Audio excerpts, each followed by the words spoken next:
안녕하십니까. 기쁘고 즐거운 안식일입니다. 멀리서 그리고 여행 중에 찾아오신 성도님 진심으로 환영합니다. 또한 이 자리에 계시지 않고 또 출타 중에 계신 우리 성도님들도 계십니다. 그리고 어느 곳에 있더라도 하나님과 함께 하시기를 원합니다. 그리고 이제 우리 목사님께서는 우리 지구교회 모슬프교회에 가셨습니다. 우리 다 같이 우리 제목이 약속에 의한 삶입니다. 우리 다 같이 에베소서 1장 1절부터 12절 14절을 보겠습니다.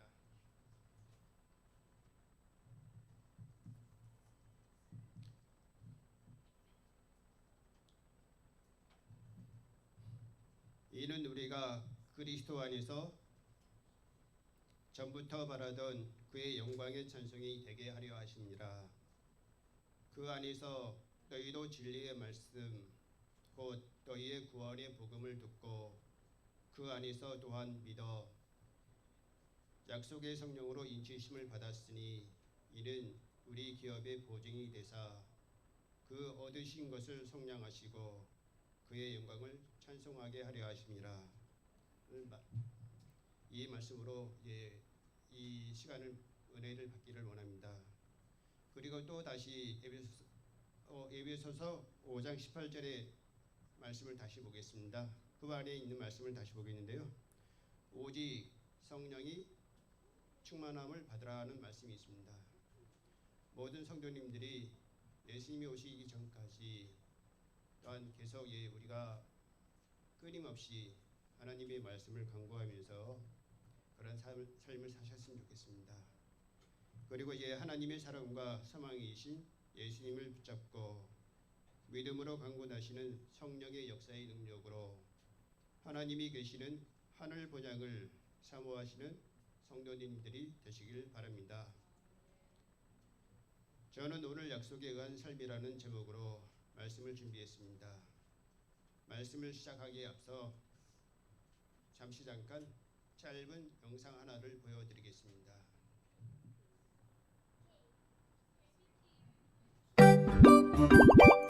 채비 퀴즈.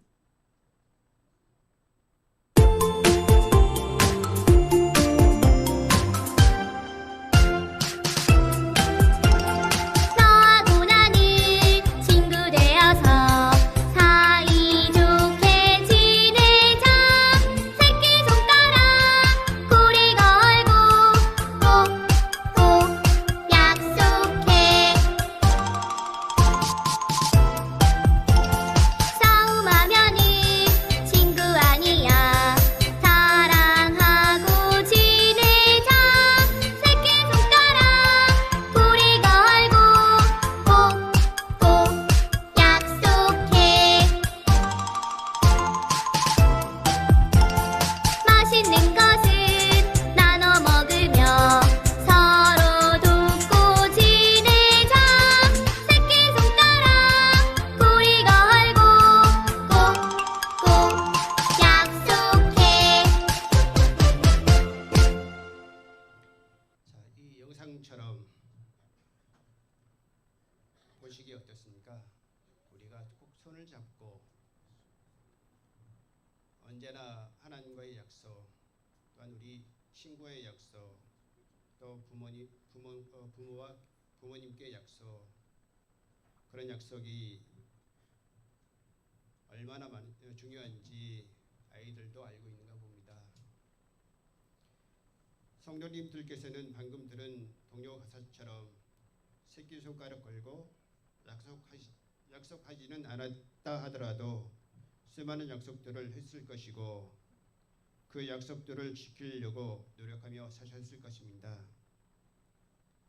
아이들과의 약속, 아내와 남편과의 약속, 타인과의 약속, 내 자신과의 약속, 하나님과의 약속, 꼭 지켜야 할 중요한 약속, 그 중에서 자신과의 약속들이 가장 많지 않았을까 생각하는데 내가 결심했던 일들이 잘 이루어지면 행복하고 그렇지 못할 때에는 좌절하고 속상하고 그런 인생들이 우리의 매일의 삶인 것 같습니다.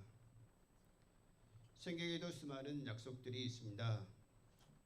하나님께서 약속의 하나님이십니다. 그래서 우리가 알고 있듯이 성경도 구약 신약이라고 하지 않습니까? 초림에 대한 약속, 재림에 대한 약속, 함께 하시겠다는 약속, 축복하시겠다는 약속, 성령을 주시겠다는 약속. 성경의 약속들 중 저는 오늘 성령에 대한 약속을 살펴보려고 합니다. 성령께서는 우리를 죄의 흑암 가운데서 구원의 빛이신 예수께로 인도하시는 분입니다. 성령에 대한 약속을 살펴보기 전에 먼저 성령의 사역에 대해서 살펴보겠습니다. 첫 번째, 성령은 우리를 도우시는 보혜사 하나님이십니다. 요한복음 14장 16절 말씀입니다. 이거 다 같이 읽겠습니다. 내가 아버지께 구하겠으니 그가 또 다른 보혜사를 너희에게 주사 영원토록 너희와 함께 있게 하리니. 예수께서는 제자들에게 내가 너희를 고아와 같이 버려두지 아니하고 하신 약속의 말씀입니다. 보혜사라는 말은 위로자, 상담자를 의미합니다. 우리를 도우시기 위해 우리 안에 거하시는 성령으로 우리 자신이 하나님의 성전이 되었다고 사도 바울은 고린도전서 3장 16절에 말씀하고 계십니다. 너희는 너희가 하나님의 성전인 것과 하나님의 성령이 너희 안에 계시는 것을 알지 못하느냐라고 말씀하고 계십니다. 두 번째, 성령은 진리를 깨닫게 하시는 하나님이십니다. 요한복음 15장 26절입니다. 이것도 다 같이 읽겠습니다. 내가 아버지께 시작합니다. 내가 아버지께로부터 너희에게 보낼 보혜사 곧 아버지께로부터 나오시는 진리의 성령이 오실 때에 그가 나를 증언하실 것이요. 이 말씀 예수님께서 승천하시기 전에 제자들에게 성령을 약속하시겠다는 말씀입니다. 고린도전서 12장 3절의 말씀에 의하면 그러므로 내가 너희에게 알리노니 하나님의 영으로 말하는 자는 누구든지 예수를 저주할 자라 하지 아니하고 또 성령으로 아니하고는 누구든지 예수를 주시라 할 수 없느니라. 저희들로 하여금 구원의 주님이신 예수 그리스도를 인정하도록 도우시는 분은 성령님이십니다. 세 번째, 성령은 죄를 깨닫게 하시는 하나님이십니다. 요한복음 16장 8절입니다. 자, 이것도 다시 같이 읽겠습니다. 그가 와서 죄에 대하여 의에 대하여 심판에 대하여 세상을 책망하시니라 고 하십니다. 성령님은 저희에게 죄, 특별히 그리스도를 영접하지 않는 죄를 가슴 깊이 슬퍼하도록 하십니다. 성령께서는 모든 사람으로 하여금 그리스도의 의를 받아들이도록 강권하십니다.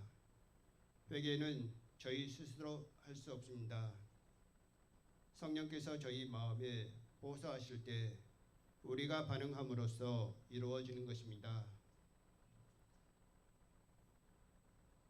성령의 도우심이 없다면 저희는 죄의 암흑 가운데서 속절없이 삶을 마쳐야 했을 것입니다. 예수께서 약속하신 성령이 우리 속에 오심으로 말미암아 저희는 구원의 진리에 눈을 뜨게 되었고 예수 그리스도를 주라시함으로 영원한 생명을 소유하게 되었습니다. 또한 성령의 도우심으로 죄를 깨닫고 회개하여 새로운 삶을 살 수 있게 되었습니다. 이처럼 다양한 성령의 사역들을 살펴보면서 왜 예수님께서 저희에게 성령을 약속하셨는지 이해하게 되었습니다. 이제부터는 성령에 대한 약속들을 찾아보겠습니다. 누가복음 11장 13절 말씀입니다. 너희가 악할지라도 좋은 것을 자식에게 줄 알거든 하물며 너희 하늘 아버지께서 구하는 자에게 성령을 주시지 않겠느냐 하시니라. 여기에 약속을 실제로 행하시겠다는 하늘 아버지의 강한 의지가 나타나 있습니다. 그렇지 않습니까? 이 귀한 약속에도 전제 조건이 있습니다. 그 전제 조건은 우리가 아버지께 구하는 것입니다. 딱 한 번 구하는 것으로 그칠 것이 아니라 끊임없이 구하는 것입니다. 성령은 하나님께서 주시는 가장 귀한 선물, 최고의 선물입니다. 성령의 선물을 받을 때 우리는 각양 좋은 다른 선물들을 함께 받게 됩니다. 끈기 있게 지속적으로 구하시는 여러분과 제가 되었으면 좋겠습니다. 또 다른 성경절을 보겠습니다. 사도행전 5장 32절 말씀입니다. 다 같이 읽겠습니다. 우리는 이 일의 증인이요 하나님이 자기에게 순종하는 사람들에게 주신 성령도 그러하니라 하니라. 이 말씀의 조건은 순종입니다. 여기서 말하는 순종이란 기분 내킬 때 한 번쯤 순순히 응하는 순종이 아니라 오히려 우리의 좋으신 구속주이시오 친구이신 예수께 기꺼이 순종한다는 것입니다. 순종은 기쁨을 가져다 줍니다. 기꺼이 순종하고자 하는 마음을 받기 위해 아침마다 기도하십시오. 여러분의 속사람이 기꺼이 하나님을 순종하고 그 결과로 하나님의 뜻이 저희들의 삶에서 성취될 수 있기를 기도하십시오. 이런 기도 생활은 전제 조건을 충족하기에 좋은 환경과 여건을 만들어냅니다. 요한복음 7장 32절의 말씀입니다. 누구든지 목마르거든 내게로 와서 마시라. 여기에 제시된 전제 조건은 성령을 갈급하는 마음입니다. 이런 마음이 결여되어 있다면 갈급하는 마음을 주시기를 구하세요. 이것은 하나님의 뜻에 합한 기도이므로 즉각 응답됩니다. 우리의 기도에 대한 응답으로 사랑하시는 하나님께서 우리 안에 갈급하는 마음을 창조하시고 그 약속을 성취시킬 것입니다. 저희는 하나님과 더 밀접한 관계를 갈급하는 마음을 위해 기도할 수 있습니다.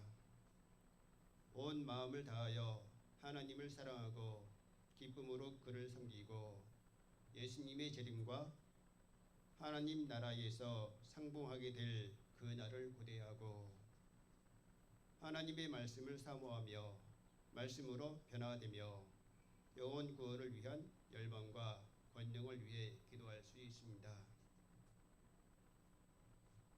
또 성경 말씀에 보면 요한복음 7장 37절 39절 말씀을 보겠습니다. 나를 믿는 자는 성경의 이름과 같이 그 배에서 생수의 강이 흘러나리라 하시니 이는 그를 믿는 자들이 받을 성령을 가리켜 말씀하신 것이라. 이번에는 믿음이 전제 조건입니다.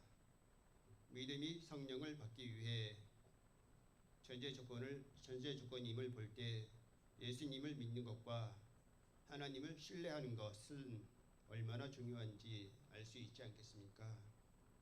약속에 의거하여 기도하면서 믿는 것이 아주 쉬워집니다. 에베소서 5장 18절 후반에는 오직 성령으로 충만함을 받으라 혹은 지속적으로 반복하여 새롭게 성령으로 충만함을 받으라는 약속을 뛰어넘는 명령이 있습니다. 저희는 성령을 통하지 않고서는 예수 그리스도와 개인적인 관계를 맺을 수 없습니다. 예수께서 저희에게 가장 귀중한 선물 성령을 약속하셨습니다. 성령을 통해 예수님은 저희에게 실제적인 분이 되시고 귀중한 분이 되셨습니다. 성령의 속삭임을 인식하고 청종할 때 저희 모든 삶을 성령의 인도하심에 의존할 것입니다. 주님께서 우리에게 성령을 부어주시겠다는 놀라운 약속을 주셨습니다. 예언의 신 시대의 소망 173페이지 이런 말씀이 있습니다. 하나님의 성령이 사람의 마음을 사로잡을 때 생애가 변화된다. 제약적인 생각은 사라지고 악한 행위와는 인연을 끊게 된다. 사랑과 겸손과 화평이 분노와 시기와 분쟁을 대신한다. 기쁨이 슬픔을 대신하고 용모는 하늘의 빛을 반사한다. 아무도 짐을 덜어주는 손을 보지 못하며 빛이 하늘 조정에서 내려오는 것도 보지 못한다. 사람이 마음으로 자신을 하나님께 바치는 때에 축복이 임한다 라고 말씀하십니다. 오늘 성령에 대한 약속들을 말씀드리면서 실질적으로 약속을 따라 살았던 아브라함의 이야기를 살펴보겠습니다. 히브리서 11장 9절, 10절, 13절부터 16절입니다. 믿음으로 그가 이방의 땅에 있는 것 같이 약속의 땅에 거류하여 동일한 약속을 유업으로 함께 받은 이삭 및 야곱과 더불어 장막에 거하였으니 이는 그가 하나님의 계획하시고 지으실 터가 있는 성을 바랐습니다. 이 사람들은 다 믿음을 따라 죽었으며 약속을 받지 못하였을 때 그것들을 멀리서 보고 환영하며 또 땅에서는 외국인과 나그네임을 증언하였으니 그들이 이같이 말하는 것은 자기들이 본향 찾는 자임을 나타냄이라. 그들이 나온 바 본향을 생각하였더라면 들어갈 기회가 있었으려니와 그들이 이제는 더 나은 본향을 사모하니 곧 하늘에 있는 것이라. 이러므로 하나님이 그들의 하나님이라 일컬음을 받으심을 부끄러워하지 아니하시고 그들을 위하여 한 성을 예비하셨느니라. 하나님께서 당신의 백성들에게 약속하신 유업은 이 세상에 있는 유업이 아니었습니다. 그리스도께 속한 모든 사람들은 아브라함의 자손이요 약속대로 유업 이을 자 곧 썩지 않고 더럽지 않고 쇠하지 아니하는 기업을 이을 자들이며 그 유업은 죄의 저주에서 책망된 이 지구입니다.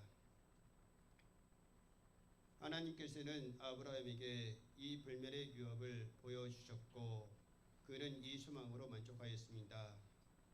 아브라함의 후손에 대해서도 방금 읽은 말씀을 보면 이 사람들은 다 믿음을 따라 죽었으며 약속을 받지 못하였을 때 그것들을 멀리서 보고 환영하며 또 땅에서는 외국인과 나그네로라 증거하였다고 기록되어 있습니다.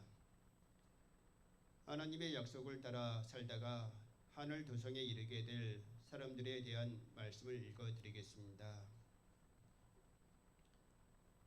예수님은 그대를 환영하실 것이며 거기에 들어온 모든 사람들의 이마에 선수 멸관을 씌워 주실 것입니다. 그리고 그들은 영광의 왕국에서 모세와 어린 양의 노래를 부를 것입니다. 그리고 가장 좋은 것은 우리가 그 성에 죄수로 들어가는 것이 아니라 지극히 높으신 하나님의 아들과 딸로서 들어간다는 것입니다. 아버지께서 문에 서셔서 그분의 가슴으로 모든 이들을 맞아주십니다. 아버지께서 문에 거기에서 우리는 우리 구속주의 비할 데 없는 아름다움을 보게 될 것입니다. 그리고 그 노래는 하늘 궁정에 메아리 치고 다시 들려올 것입니다. 보좌에 앉으신 이와 어린 양에게 찬송과 존귀와 영광과 능력을 세색도로 돌릴지어다. 약속에 의한 삶을 살아가는 저의 삶의 태도는 어떠해야 하는지 화이트부인의 말씀 중에 1886년 원고 9에 있는 말씀을 읽어드리겠습니다. 그리스도께서는 인류에 대한 그분의 관심을 나타내셨습니다. 그분은 너희가 여기 내 형제 중에 지극히 작은 자 하나에게 한 것이 곧 내게 한 것이니라. 우리는 그분의 성도들 안에서 예수님을 대하고 있는 것이다. 그렇다면 그 내가 형제와 자매들의 마음에 상처를 주는 것에 대해 조심하라. 우리는 순례자와 나그네로서 집에 거의 다 왔으며 조금만 더 가면 된다. 온 하늘은 사람들의 구원에 관심을 가지고 있으며 그들과 조화를 이루어 우리는 주변에 있는 사람들에게 관심을 가져야 한다. 우리는 하늘 도성을 위해 준비를 갖추어야 한다. 오, 나는 내 온 영혼으로 하나님을 찬양한다. 왜냐하면 예수께서 나를 위해 돌아가셨으며 그 날에 우리가 살 수 있도록 그분은 영광에 무한하고 영원한 중한 짐을 우리를 위해 주셨기 때문이다. 형제 자매들이여 움직이도록 준비하자. 그대의 마음을 더 나은 본향 하늘의 본향을 두어라. 그 노래를 이곳 지상에서 배우자. 그대가 배울 수 있는 가장 좋은 노래는 서로 친절하게 말하는 것이다. 왜냐하면 하늘에서 주민들이 하는 일은 서로를 기쁘게 하는 것이기 때문이다. 그대가 가져올 수 있는 모든 하늘의 것을 이 생에 가져오라. 우리는 살아계신 예수님이 계시다. 우리는 살아계신 구주 안에서 승리하자. 그분은 영원한 구원으로 우리를 구원하신다. 말씀을 마치면서 잠깐 우리 아이들의 이야기를 할까 합니다. 성도님들께서 아시다시피 엊그저께 우리 진실이가 딸을 낳았습니다. 예쁘고 귀한 공주가 나왔습니다. 부모가 된 진실이가 자녀를 키우면서 하늘아버지의 마음과 사랑을 좀 더 많이 알게 되었으면 좋겠습니다. 저에게는 두 아들과 딸이 있습니다. 큰 아들은 처음으로 부모가 되게 해준 아이라 너무너무 소중했고 아이의 전 존재가 그렇게 사랑스러울 수가 없었습니다.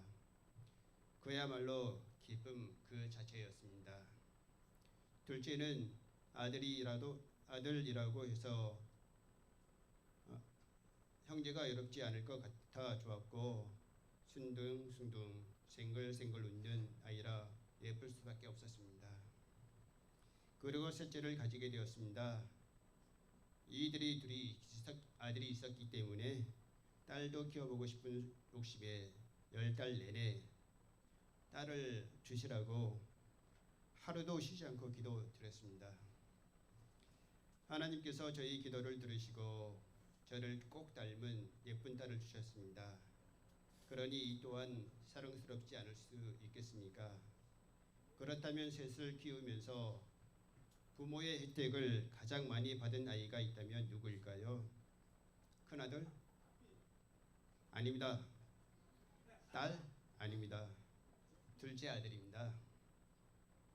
왜냐하면 둘째는 자꾸만 뭘 해달라고 보탭니다. 보채기도 하고요.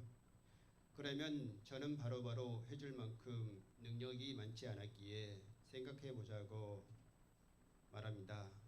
그러면 조금 있다가 아빠 생각해봤어요? 라며 그 요구사항을 들어줄 때까지 이야기하고 또 이야기합니다. 나중에는 귀찮아서라도 해주게 됩니다.